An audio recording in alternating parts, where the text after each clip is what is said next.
Bir insanın sizi bəyənib bəyənmədiyini bədən dilindən necə bilərik? Biz bu haqda birinci videonu çəkmişdik. Bu video isə artıq ikinci hissədir. İlk öncə bir insan sizi bəyənirsə, şuursuz surətdə bütün diqqəti sizdə olur və o sizin bütün hərəkətlərinizi sinxron şəkildə təkrar edir. Buna aynalama deyirlər.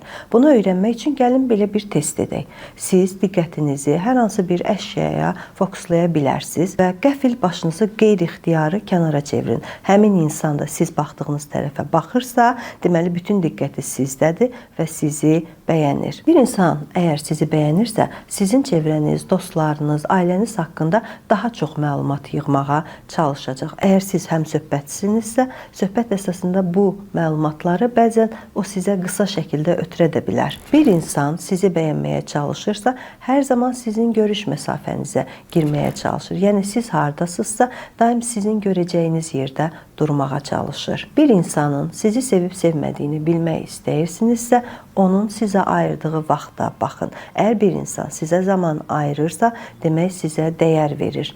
Onu bilin ki, bizim bir insana verəcəyimiz ən qiymətli hədiyyə zamandır. Əgər bir oğlan və yaxud bir qız daim ayrılıq haqqında danışırsa, bilin ki, o sizə dəyər vermir. Xüsusən kişilər ciddi düşündüyü münasibətlərdə ayrılıq haqqında danışmağı sevmirlər. Adətən ayrılıqla bağlı ilk addımı kişilər atmır. Müasir dövrdə bir insanın sizi bəyənib bəyənməməsinin əlamətlərindən biri də sizi sosial şəbəkələrdə izləməsidir. Bəzən öz hesablarından, bəzənsə fake hesablardan sizi izləyirsə, bu da sizi bəyəndiyinin bir əlamətidir.